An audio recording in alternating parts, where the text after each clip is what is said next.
Para mukmin, hati-hati, ya Allah itu maha pengampun. Ampunannya jauh lebih luas dari dosamu, tapi jangan disepelekan. Karena kalau disepelekan, kamu merasa selamat padahal tidak. Kamu merasa diampuni padahal tidak. Itu yang disebut kita termasuk minal maghrurin, orang-orang yang tertipu.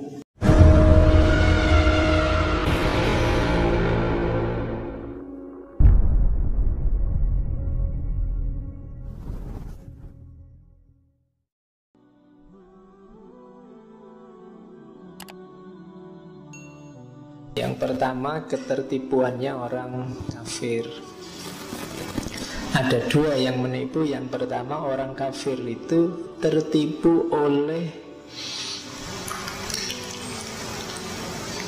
kehidupan dunia. Gampangnya mereka punya logika ini: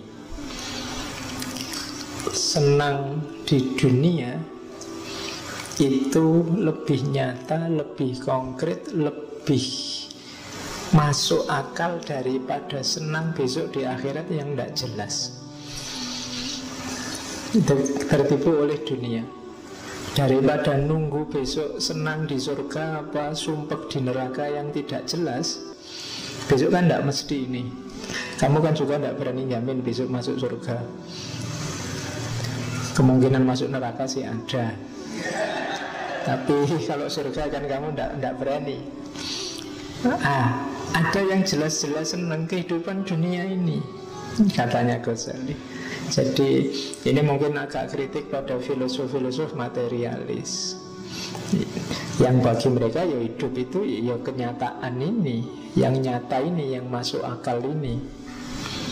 Jadi mereka tidak percaya akhirat, tidak percaya yang gaib, tidak percaya Allah, karena tidak konkret. Orang itu nyari kesenangan yang konkret sekarang, bukan tidak jelas besok. Katanya orang-orang kafir, menurut Ghazali, orang kafir ini punya logika, kamu milih mana, seneng sekarang atau seneng besok. Harusnya secara logis yang milihnya seneng hari ini, nyaman hari ini, enak hari ini. Nah, ketertipuan ini terus oleh Ghazali dijawab pakai dalil, juga pakai akal. Katanya Ghazali, ya kalau pakai dalil mungkin mereka tidak terlalu percaya orangnya kafir. Ya, wa ma indallahi khairu wa abqa, apa yang di sisi Allah itu lebih baik dan lebih kekal. Atau kehidupan dunia ini hanya kesenangan yang memperdaya. Itu untuk kita yang muslim. Tapi untuk mereka mungkin tidak terlalu percaya, wong sudah kafir. Maka katanya Ghazali, jawab saja. Kalau ada logika semacam itu, ya kalau nilainya sepadan, ya kesenangan hari ini lebih baik daripada kesenangan besok. Tapi kalau nilainya jauh berbeda, ya lebih milih kesenangan besok. Kalau hari ini kamu senang-senang, misalnya senang-senanglah hari ini tak kasih uang 5.000, atau senang-senang besok tak kasih uang 500 juta misalnya, ya tetap orang milih besok, tidak sekarang. Jadi level kesenangan dunia itu jauh dengan kesenangan besok di akhirat. Orang yang cerdas tetap milih yang besok, tidak milih yang sekarang. Sekarang puasa dulu tidak apa-apa, besok kalau buka enak. Jadi tidak, katanya Ghazali, logikanya jawabnya gampang, tinggal dijawab. Ini tidak selevel. Boleh kalau di dunia, tapi kalau di akhirat bisa. Itu gambaran gampangnya begitu. Maka tidak selalu kesenangan konkret hari ini mending daripada besok. Oke, kamu mau hari ini saja yang jelek-jelek tidak apa-apa, atau tunggu 2-3 tahun lagi tapi cakep? Nah, kamu kan mesti milih besok, ya tak tunggu aja tidak apa-apa, kan bisa begitu.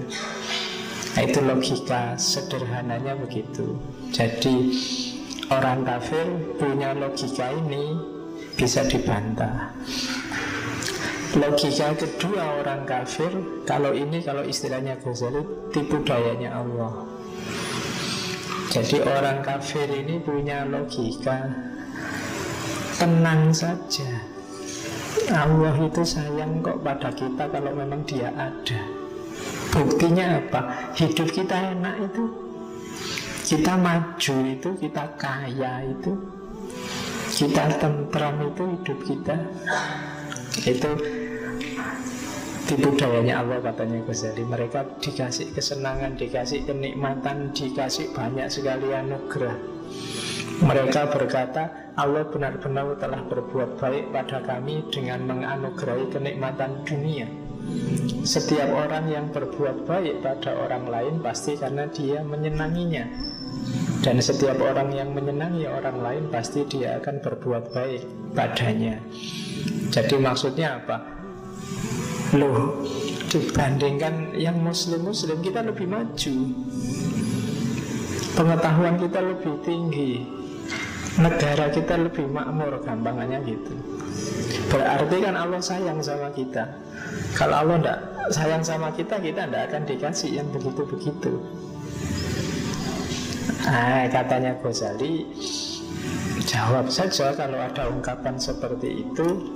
Kadang-kadang seseorang berbuat baik pada orang lain itu belum tentu karena senang. Bahkan kadang-kadang kebaikan itu perlahan-lahan jadi penyebab kehancurannya. Jadi makanya disebut makarnya Allah. Jadi ketika Allah memberi seseorang atau memberi satu bangsa kenikmatan terus-menerus, itu juga harus hati-hati. Itu bukan berarti anugerah, kadang-kadang itu jebakan. Ya kayak kalian misalnya, tiba-tiba kalian dikasih uang 1 miliar, itu saya tidak jamin kamu jadi lebih baik, lebih soleh, lebih religius dengan uang 1 miliar ini. Kadang tambah mursal, mikir aneh-aneh, tambah tidak karu-karuan hidupmu. Jadi tidak mesti. Kalau ada anugerah, ada bahwa kamu enak, bahwa kamu nyaman, itu bukti Allah sayang. Kadang-kadang justru itu menjerumuskan. Jadi ini yang disebut makarnya Allah. Oleh Allah memang dikasih begitu, dikasih enak terus, dikasih nyaman terus. Tapi di balik itu kita pada akhirnya dapatnya yang negatif-negatif. Ya kayak orang makan enak terus pada akhirnya ya darah tinggi, diabetes, ginjalnya hancur, macam-macam. Dibandingkan kita yang tidak pernah makan enak, paling kan sakitnya masuk angin, panu, padas. Iya. Jadi itu yang disebut hururnya orang-orang kafir. Dan ini jawabannya ada di Al-Quran. Al-Mu'minun 5556 sama Al-An'am 44. Ayah sabuna annama numidduhum bihi min mali wa banin nusari'u lahum fil khairati bal la yash'urun. Apakah engkau anggap saat kami berikan pada mereka harta dan anak-anak itu kita sedang mempercepat kebaikan dalam diri mereka? Tidak begitu, balayas urun, tapi mereka tidak terasa. Falamma nasu ma dzukiru bihi fatahna alaihim abwaaba kulli syai'. Saat mereka lupa apa yang diingatkan, dinasehatkan, maka akan kami buka bagi mereka pintu-pintu segala sesuatu, hatta idza farihu bima utu, sampai saat mereka senang sekali dengan banyak pemberian itu, akhadnahum bahtah, kita ambil semuanya seketika, fa idza hum mublisun, maka mereka kemudian menyesal. Cari sendiri ayatnya. Jadi jangan senang-senang kalau kamu dapat enak terus. Bahkan Ini kalimatnya kan makanya disebut makrullah, makarnya Allah. Mereka yang lupa malah dikasih banyak. Fatahna alaihim abwaaba kulli syai'. Hatta idza farihu, sampai ketika mereka senang-senang bahagia sekali, tiba-tiba semuanya dicabut dan akhirnya mereka menyesal. Itu Ghazali kemudian juga mengutip satu hadis dari Rasulullah, sesungguhnya Allah melindungi hambanya yang mukmin dari kenikmatan dunia sebagaimana engkau melindungi dirimu dari makanan dan minum, dirimu dari penyakitmu dengan makanan dan minuman yang disukai. Jadi kenapa ya Allah kok saya nggak dikasih uang banyak? Kenapa kok saya nggak dikasih pointer? Kenapa kok saya nggak dikasih punya pasangan yang cantik luar biasa? Nggak apa-apa itu, katanya Allah, kayak kamu nggak boleh makan gula biar nggak diabetes, nggak boleh makan banyak garam biar nggak darah tinggi, nggak boleh makan banyak lemak biar nggak kolesterol. Jadi justru dilindungi oleh Allah dari penyakit. Oke. Kadang-kadang orang itu waktu tidak punya apa-apa dekat sama Allah, tapi begitu punya macam-macam lupa. Kayak kalian waktu sumpek, waktu ujian tidak lulus-lulus, itu kan biasanya dekat sama Allah, nangis-nangis sama Allah. Tapi begitu senang dapat banyak anugerah, dapat beasiswa lah, dapat inilah, biasanya malah agak menjauh. Nah, maka sabdanya Rasulullah hendak ketika justru seorang mukmin nggak dapat apa-apa, itu sebenarnya dilindungi oleh Allah biar tetap berada dalam naungannya Allah, tidak menjauh. Oke, biar tidak kayak orang kafir yang terjebak oleh makarnya Allah. Kan ayatnya bunyinya wa makaru wa makarullah, dan mereka membuat makar, Allah juga bisa membuat makar. Wallahu khairul makirin, Allah lah yang paling ahli membuat makar. Meskipun jangan dilaporkan ke polisi, karena makarnya Allah itu tidak bisa ditandingi. Berdoalah agar Allah tidak membuat makar yang membuatmu jauh darinya. Allah yang bikin skenario segalanya, semoga membuatmu jatuh pada skenario yang menyenangkan, dilindungi tadi dari banyak penyakit. Oke, yang kafir itu ini belum intinya nanti 4 kelompok. Yang kedua orang mukmin. Orang mukmin biasanya secara umum tertipu pada beberapa hal. Yang pertama, dia tertipu pada ampunannya Allah, tertipu dengan rojak yang tidak pada tempatnya. Kalau kalian sering misalnya begini, alah Pak, dosa kecil-kecil tidak apa-apa, nanti saya kalau tobat ya diampuni. Alah, salah kecil-kecil tidak apa-apa Pak, Allah itu maha pengampun loh Pak. Itu tipuan yang sering mampir ke kita, meremehkan dosa karena bersandar pada ampunannya Allah, meremehkan maksiat karena bersandar bahwa besok mau tobat. Bikin hoax kecil-kecil tidak apa-apa lah, Pak, itu untuk guyonan aja. Istighfar sebentar sudah hilang. Saya wudhu aja rontok semua dosanya Pak, kan gitu. Kalau wudhu saya diterima, dosa langsung rontok dari wajah, dari tangan. Jadi santai aja lah Pak, bikin dosa kecil-kecil. Saya itu kalau istighfar nggak ada dosanya, kurang mantep Pak. Ya kan, biar istighfar saya mantep ya, ada dosanya kecil-kecil dikit-dikit, itu kan bisa lebih mendalam Pak. Itu ketertipuan pertama katanya Ghazali. Katanya Ghazali, rojak tambah didahului amal pasti tipu daya. Karena rojak itu fungsinya tidak di awal. Rojak itu fungsinya adalah menyejukkan rasa takut dan putus asa. Kalau kamu sedang galau, sedang mau putus asa, di situ rojak bermain, bukan di awal.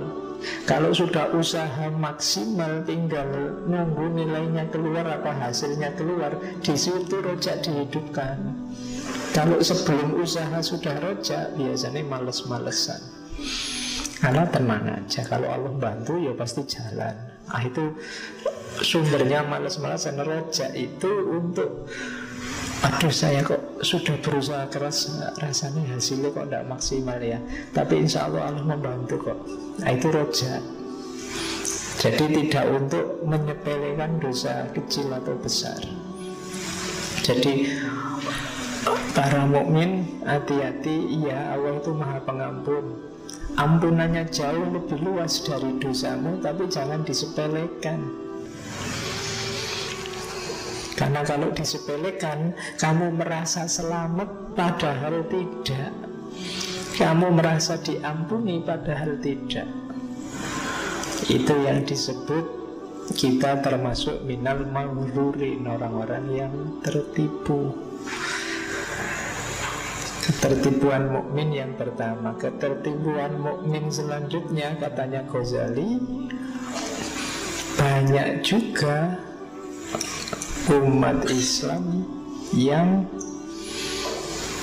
bersandar pada statusnya, antara lain termasuk pada orang tuanya.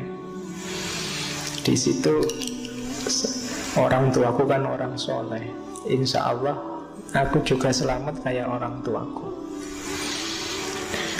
Aku kan muslim, insya Allah aku lebih selamat daripada yang kafir. Ini bersandar pada status. Dirinya lebih selamat karena orang tuanya bertakwa atau karena status-statusnya yang lain. Ini ketertipuan selanjutnya dari seorang mukmin. Bapakku kan ustadz, berarti disayang Allah. Kalau bapakku disayang Allah, kan aku juga pasti disayang. Wong kalau orang menyayang seseorang, itu kan semua yang berhubungan dengan orang ini kan juga disayang. Berarti aku juga ikut disayang. Nah itu ketertipuan mukmin yang sering terjadi selanjutnya. Aku kan muridnya Ustadz itu. Kalau Allah sayang sama Ustadz itu, pasti juga Allah sayang padaku. Karena aku pengikutnya, aku kan followernya. Nah itu bersandar pada kebaikan orang tuanya, gurunya, atau orang-orang yang dia percaya. Jadi mumpung ini belum puasa, kita bersih-bersih diri dulu. Bersandar pada kebaikan orang lain, tidak pada amal perbuatannya sendiri. Oke, terus orang mukmin juga sering tertipu karena merasa amal baiknya lebih banyak. Ini penyakit kita hampir semua. Kalau kamu tak tanya kamu orang baik apa enggak, jawabanmu yakin kamu bilang saya orang baik kok Pak, tenang aja. Lu apa jaminannya kamu orang baik? Atau menurutmu yakin amal baikmu lebih banyak dari amal burukmu? Kamu pernah mengkalkulasi enggak? Jarang loh hari ini orang concern dengan dirinya, menghitung kesalahan dirinya. Yang banyak menghitung kesalahannya orang lain. Apalagi kemarin waktu kampanye itu kan, banyak yang ngitung kesalahannya. Ada yang jadi malaikat rokib, ada yang jadi malaikat atid. Ya, untuk calon yang didukungnya jadi malaikat rokib, nyateti amal baiknya. Nanti untuk calon musuhnya jadi malaikat atid, nyateti amal jeleknya. Jadi kemarin kita banyak yang jadi malaikat. Nah, padahal yang lebih penting ini loh, kamu itu merasa jadi malaikat atau yakin amal baikmu lebih banyak daripada amal burukmu. Jadi merasa amal baiknya lebih banyak. Hampir semua kita merasa saya muslim Pak, orang baik kok Pak, saya tidak akan ganggu, tenang saja. Itu merasa dirinya sudah baik. Nah itu sumber ketertipuan. Katanya Ghazali, ini kayak orang yang nimbang barang, meletakkan 10 dirham di satu sisi timbangan, 1000 dirham di satu timbangan yang lain, tapi dia menginginkan lebih berat yang 10 ini. Jadi sindirannya Ghazali, wong amal baik kita dalam sehari semalam itu lebih bisa dihitung,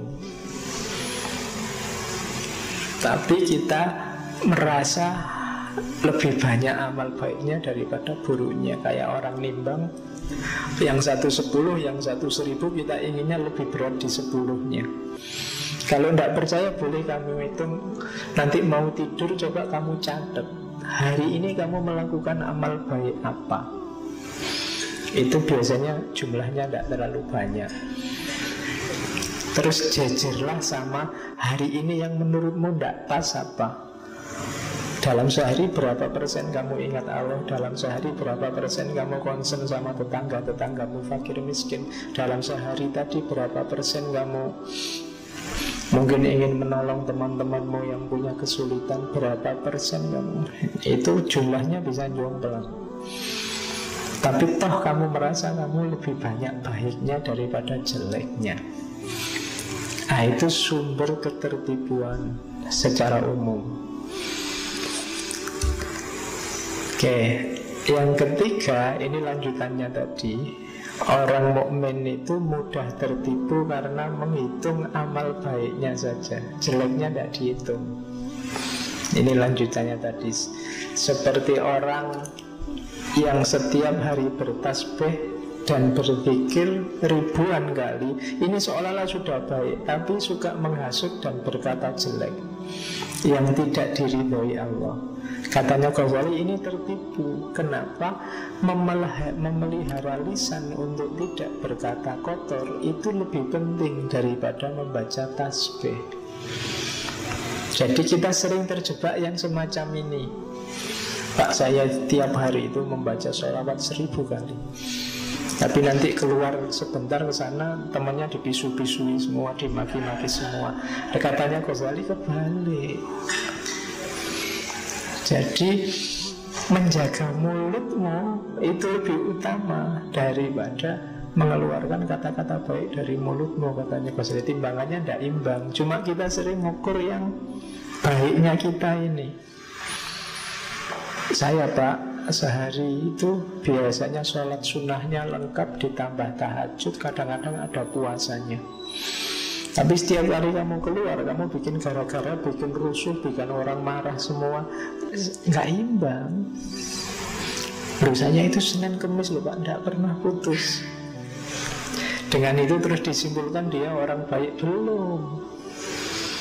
Ya memang ketertipuan kita sering hanya menghitung amal baiknya saja, yang buruk-buruk tidak dihitung.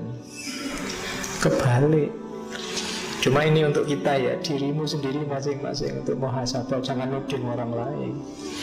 Nanti kamu nuding orang lain, kamu cuma lihat baikmu saja, jelekmu juga banyak loh. Nggak kesini ya, nanti tawuran kamu keluar. Ke dalam dirimu sendiri-sendiri. Jangan cuma ngitung baikmu saja. Jadi kalau kamu sadar bahwa baikmu tidak banyak, mungkin banyak jeleknya, kamu tidak akan ngomong jelek ke orang lain, tidak akan jadi hakim, jadi malaikat ke orang lain. Karena kamu sadar baikku juga belum banyak.